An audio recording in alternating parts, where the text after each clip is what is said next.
Carnage.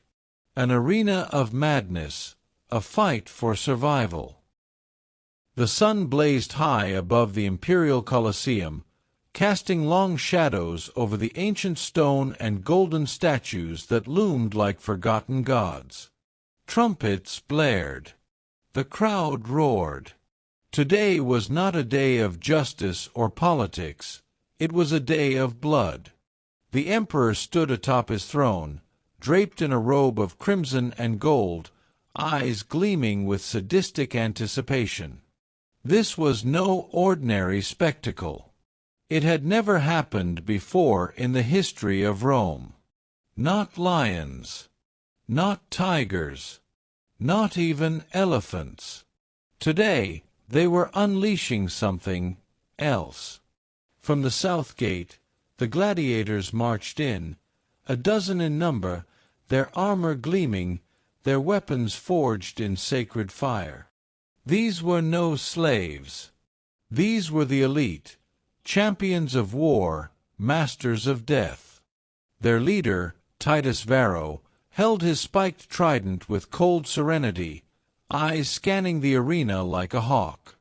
Beside him, Lucilla the Viper Queen, silent and deadly, twirled her twin daggers with a dancer's grace. She had killed 20 men in a single show once, and today she was ready to double it. But even their steel nerves trembled as the northern gates creaked open. What emerged was chaos made flesh. Hundreds of them, rabid monkeys, screeching, foaming, crawling over one another in madness. Their fur was matted with blood, their eyes glowing red with unnatural fury. They were not ordinary beasts. Something had infected them, some dark alchemy, or perhaps a cruel divine joke. The arena hushed. Even the crowd sensed something was different. Then the horn blew, and all hell broke loose. ACTI, the first wave. The monkeys charged like a wave of hunger. The gladiators held their formation, shields locking. Titus bellowed, "Hold!" Too late. The first monkey leapt 5 meters high, landing on a helmeted warrior and sinking its fangs into his neck. Blood sprayed like a fountain. The line broke. Chaos. Lucilla spun, slicing a monkey mid-air, its body thudding to the sand. Titus drove his trident into the chest of another and threw it aside like a rag doll. But they kept coming. They were fast. Too fast. ACT-2. Turning point. Within minutes, 4 gladiators were down, their screams echoing through the stone seats.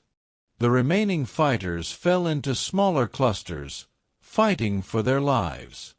Lucilla climbed atop a fallen pillar, turning herself into a storm of blades. She cut down 8, 9, 10, but a monkey latched onto her leg.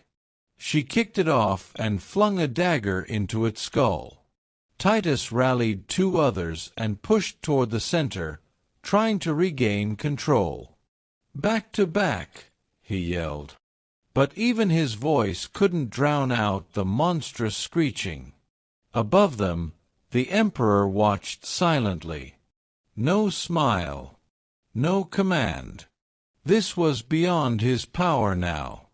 Even he, the ruler of the known world, had underestimated what he had unleashed. ACT-3, Last Stand. Only 3 gladiators remained. Titus, Lucilla, and a young warrior named Marcus, barely 20, shaking but standing.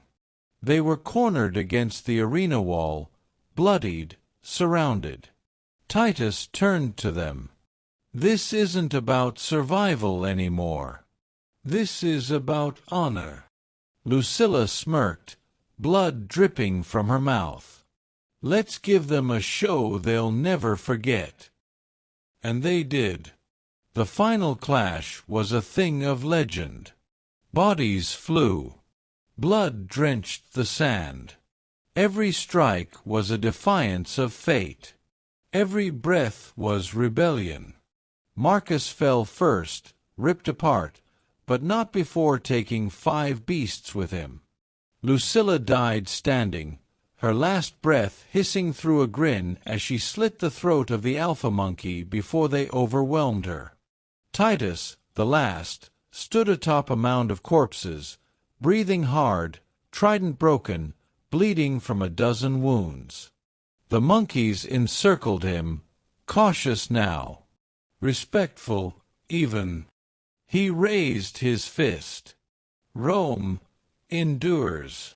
And they swarmed him. Epilogue. When the dust settled, silence ruled the arena. Thousands of corpses, gladiator and beast, littered the sand. The crowd sat frozen. The emperor slowly stood, then raised his hand. The people roared, not in joy, but in awe. They had witnessed something primal, something beyond sport. A battle between humanity and raw, feral chaos. And in that chaos, one word echoed forever in the minds of all who had watched.